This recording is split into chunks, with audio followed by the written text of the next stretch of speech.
What's good? AEW World's End is officially over and done with. It's in the books. This was not a good show. This was a horrible pay-per-view. And this show still lasted 5 hours. Well, 4 hours if you just watch the main show, and 5 hours if you watch the pre-show. But who watches the pre-show? And most of these matches, well, basically all these matches, including the main event, could have taken place on Collision or Dynamite. Take your pick. It doesn't matter which. But that's the problem with AEW.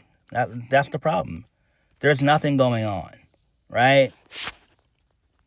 And the fact that you have Jon Moxley now being a babyface, to me, is weird. MJF winning the AEW World Championship, that makes sense. I'm guessing they're going to set up him and Will Ospreay probably at All In. I believe it's going to be in August next year, so that's fine. Will should be back hopefully sometime in 2026, maybe around May or June, something like that. I'm hoping. But this show just was not a good show, man. It just was not a good show.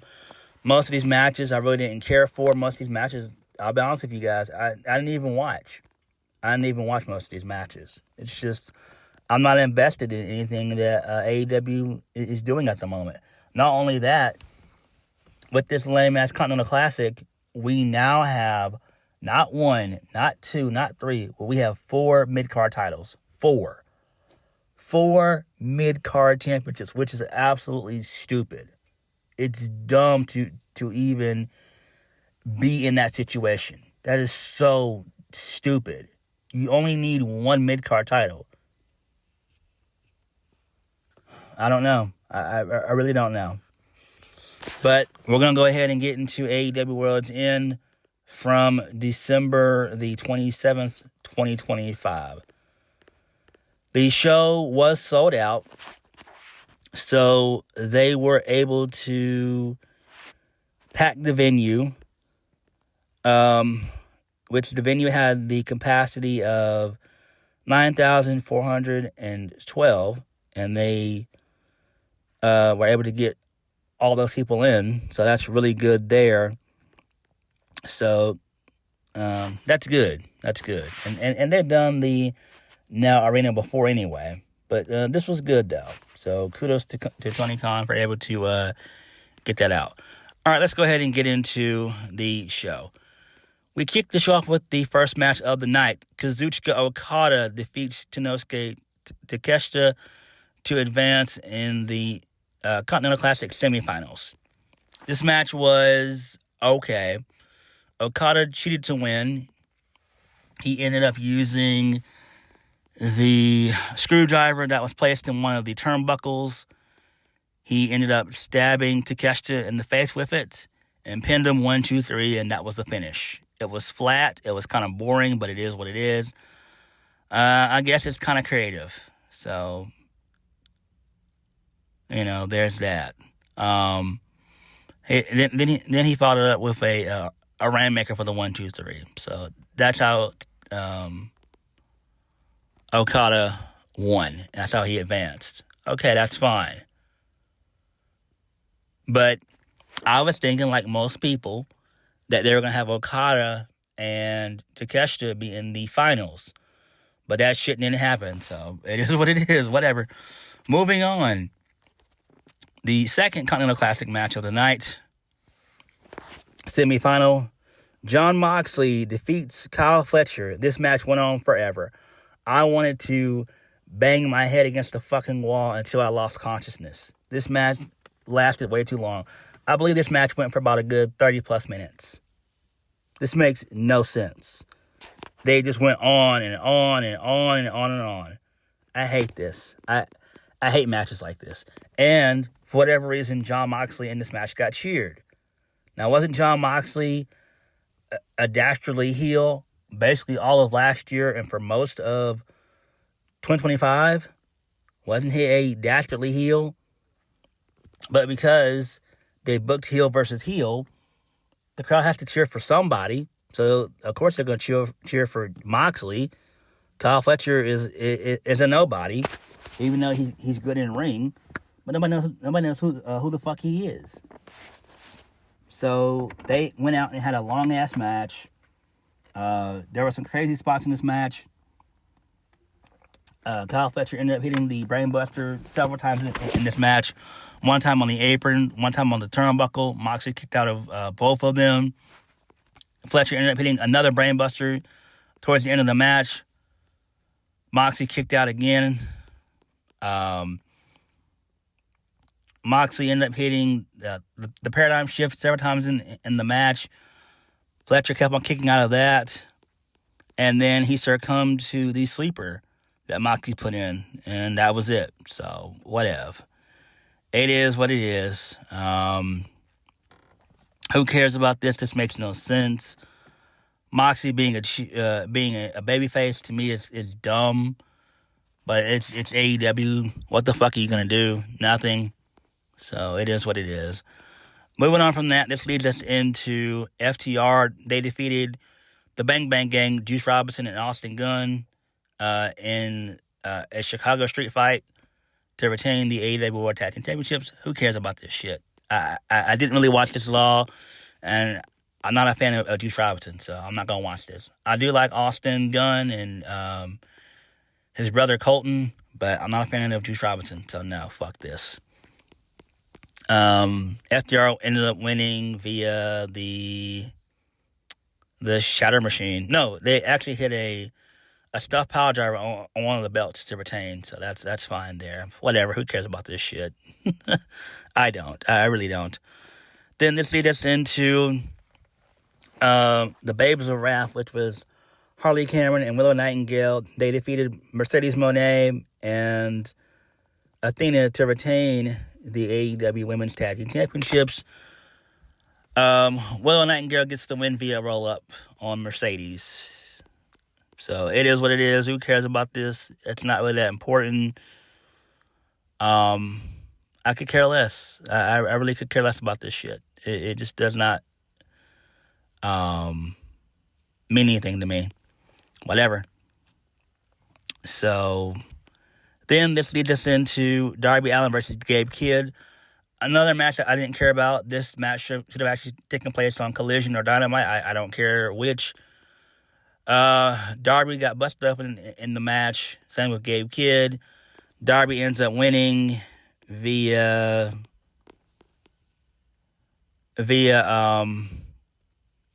was it the coffin drop? No, it wasn't the coffin drop. It was actually just a sleeper hold, and he pinned him down for the 1-2-3 on Gabe Kidd. Whatever. I don't care about this shit. I really don't. Who cares? This is just a waste of time. This match should have taken place on Collision or Dynamite. Like, most of these matches felt like they would have taken place on Collision or Dynamite. That's just how I feel about this. Moving on, then we get a Mixed Nuts Mayhem match. So it was the Death Riders, Claudio Castagnoli, Daniel Garcia, Willa Yuta, and Miriam Shafir versus Thomas Tony Storm, and the conglomeration. Orange Cassidy, Mark Briscoe, and Roderick Strong. Didn't watch this match. Didn't care about it at all. I don't care. Who won? It was the conglomeration. I don't care about this shit. Who gives a damn? So Mercedes Moné, she's backstage. She's pissed off.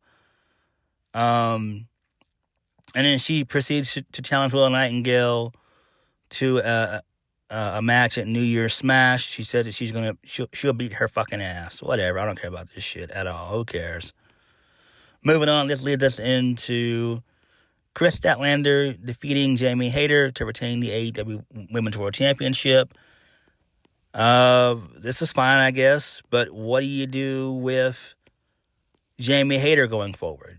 She used to be a big deal in AEW, especially like last year and back in 2023. What do you do with Statlander going forward? Who does she feud with next year? I have no idea, because remember, the next pay-per-view is like 10 weeks away, which is going to be in March, Revolution. So they won't have any pay-per-view for 2.5 months, basically. So It's just going to be nonsensical, mindless television for 10 weeks, more than likely. But whatever. But Chris Statlander winning is fine. It makes sense. So, whatever. Then this leads us into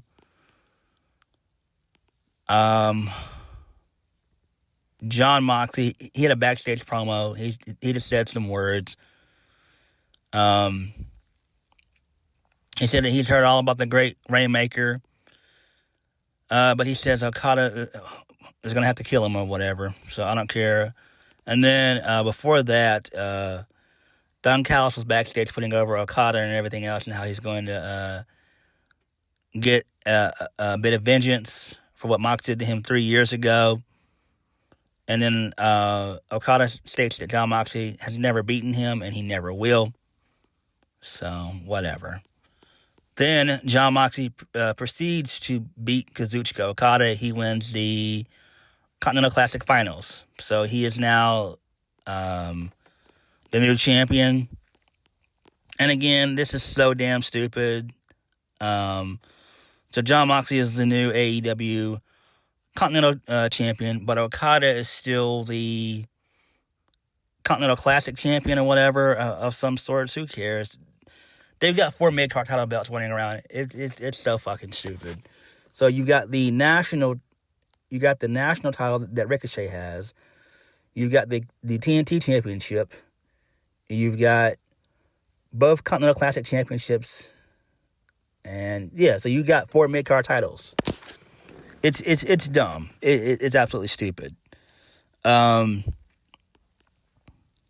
So Jon Moxley post-match gets on the mic and says, to hell with all that. He says, this title doesn't belong to him. It belongs to everyone in the Continental Classic who busted their asses and gave it everything they had. He gives props to the fans in the building and watching at home. He thanks them. And he said, and his team saying, this is what they do. So he continues to put over the tournament. He says, shouting out those who bust their asses every single fucking day. So, whatever. It doesn't matter. He talks about his team putting in the work every damn day to prove themselves, and then that was it. I thought they were going to do a heel turn, but they did not. They should have done the heel turn with the Death Riders. Clearly, this is what should have happened a long time ago. I felt they should have turned on Moxley the moment Moxley lost the title to Hangman back at All Out back in July. That's when they should have turned on Moxley then, and you have him be out for a month or two or a couple months or whatever, and then he wins the tournament that way. I don't fucking know, but who really cares? Who really gives a damn about this shit, really, at the end of the day? Because I sure don't. Main event of the evening.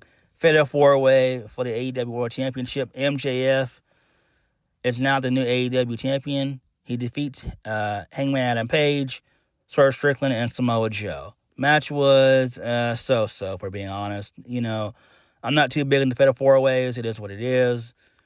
MJF winning was the right decision. So MJF ends up winning via the Heat Seeker onto Samoa Joe for the 1-2-3. And then commentary says that at New Year's Smash, MJF's going to be the first thing that we see. So whatever. And then that was the end of the show. And MJF celebrated. So this is fine, I guess. Do I care about it? No, not really. We all knew MJF was going to win. The right decision was made. MJF winning was the correct decision. It makes sense. Although I did say in my predictions that I was thinking that they were going to maybe hold off MJF being champion. Maybe wait until next year. But thankfully they didn't. So clearly, I'm guessing they're going to build up MJF to be this badass heel, this unstoppable heel, only to be dethroned by Will Ospreay whenever he shows up next year which should be maybe around May, probably, hopefully, around that time, May or June. And then you can continue their feud. We'll build their feud from May. I mean, from June until August, until All In next year. So that's fine. That makes the most sense. MJF winning, good ass decision.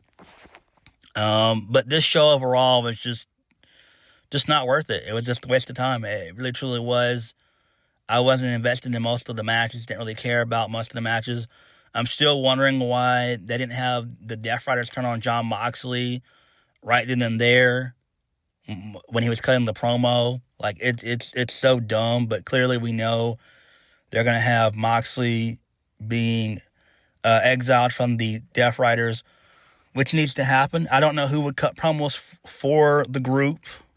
Maybe Pac could do it.